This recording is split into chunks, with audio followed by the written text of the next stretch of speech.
الحمد لله وكفى وسلام على عباده الذين اصطفى أما بعد فقد قال النبي صلى الله عليه وسلم من تزوج امرأة لعزها لم يزد الله إلا ذلا ومن تزوجها لمالها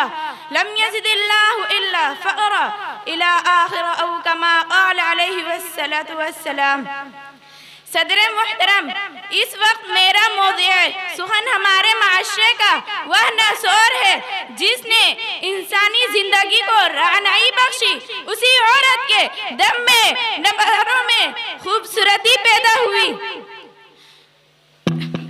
صدر محترم، اس وقت میرا موضوع سخن ہمارے معاشرے کا وہ ناسور ہے جس نے زندگی کی بنیادوں کو ہلا کر رکھ دیا ہے، سینکڑوں ہزاروں گھروں کو تباہ و برباد کر دیا ہے اور کتنے ہی جذبات کو مسل کر رکھ دیا ہے۔ یہ وہ بیماری ہے جیسے آپ جہیز کے نام سے جانتے ہیں۔ میں نے خطبہ کے بعد ایک حدیث شریف میں پڑھی ہے، اس میں حضور پرنور محمد عربی صلی اللہ علیہ وسلم کا پاک ارشاد ہے کہ جو شخص عزت حاصل کرنے کے لیے شادی کرے گا تو رب ذوالجلال ایسے شخص کو ذلت کے سوا کچھ نہ دیں گے، اور جو شخص مال کے لالچ میں شادی کرے گا تو اس کو فقر و فاقہ اور تنگدستی کے سوا کچھ نصیب نہ ہوگا۔ اسلام کے پاسبانوں،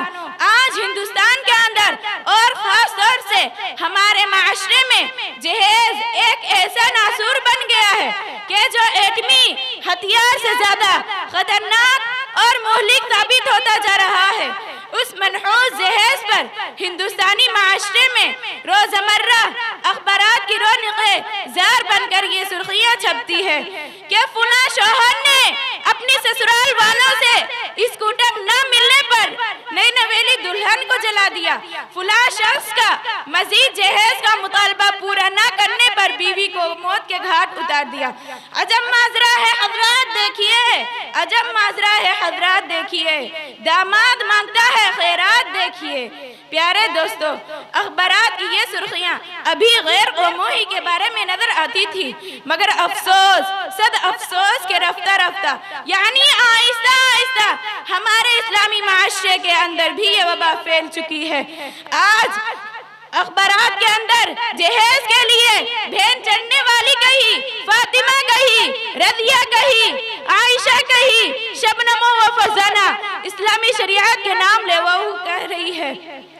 کہ کاش ہماری اسلامی شریعت کتابوں اور وعدوں کے بجائے عمل میں آ جاتی۔ پیارے دوستو اور اسلام کے نوجوانوں، عورت رب ذوالجلال کی جانب سے وہ حسین تحفہ ہے جس نے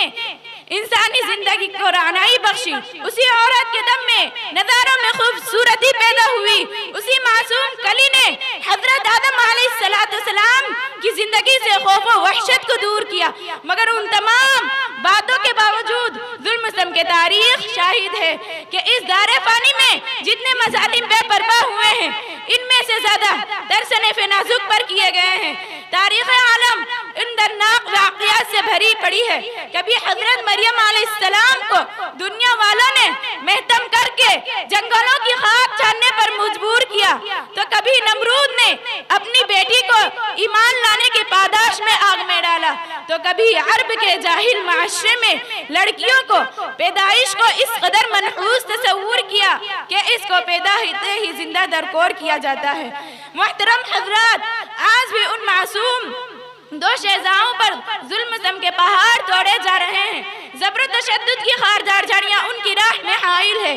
آج بھی ان عورتوں کا ارمانوں کا خون کیا جا رہا ہے۔ غریب گھرانے کی بچیوں پر خدا کی زمین اپنی وسعت اور کشادگی کے باوجود تنگ ہو رہی ہے۔ ساری دنیا پر یہ بات روزے روشن کی طرح عیاں ہے کہ جس گھر میں لڑکی جوانی کی دہلیز پر قدم رکھتی ہے اسی وقت سے والدین کی نیند حرام ہو جاتی ہے کہ زندگی کی ہر لمحہ سانپ بن کر ڈسنے لگتا ہے۔ ایک طرف لڑکی کی اڑتی ہوئی جوانی ہوتی ہے تو دوسری طرف جنسی بھیڑیا کی اڑتی ہوئی نگاہ ہوتی ہے، تو تیسری طرف پڑوسی کی چیمی گوئیاں ہوتی ہے۔ والدین اس گلاب کے پھول کو سجانے کے لیے جب کسی لڑکی کی تلاش کرتے ہیں تو جہیز کے مطالبات ان کے ارادوں کو مسمار کر دیتے ہیں۔ ارے جہیز کے ٹھیکیداروں کان کھول کر سن لو، ذرا دیکھو سید الانبیاء تاجدار بطحا احمد مجتبی محمد صلی اللہ علیہ وسلم کی پیاری اور لاڈلی بیٹی حضرت فاطمہ رضی اللہ عنہا کو عقد مسنون کس انداز سے ہوتا ہے کہ جسم پر جو چادر ہے اس میں 16 پیوند لگے ہوئے ہیں، اور بنت رسول ہونے کے باوجود پیادہ پا شیر خدا حیدر کرار رضی اللہ عنہ کو گھر جانب روانہ ہو رہی ہے، اور جہیز میں ایک بستر، ایک چکی اور ایک تکیہ، 2 مٹکے پر مشتمل مختصر سامان علی مرتضیٰ کو پیش کیا جا رہا ہے۔ آج ہم یہ کہتے ہیں ہمارا بیٹا ڈاکٹر ہے، ہمارا بیٹا انجینئر ہے، ہمارا بیٹا پائلٹ ہے، ہمارا بیٹا گریجویٹ ہے، ہمارا بیٹا سعودی عرب میں رہتا ہے، اس لیے جہیز میں جہاز چاہیے۔ ارے اولاد پیدا کر کے جہیز کی تمنا کرنے والوں کان کھول کر سن لو، اگر تمہارا بیٹا ڈاکٹر ہے تو حضرت علی امیر المؤمنین تھے، اگر تمہارا بیٹا انجینئر ہے تو حضرت علی مجاہد تھے، اگر تمہارا بیٹا پائلٹ ہے تو حضرت علی فاتح خیبر تھے، اگر تمہارا بیٹا ٹیلی فون آپریٹر ہے تو حضرت علی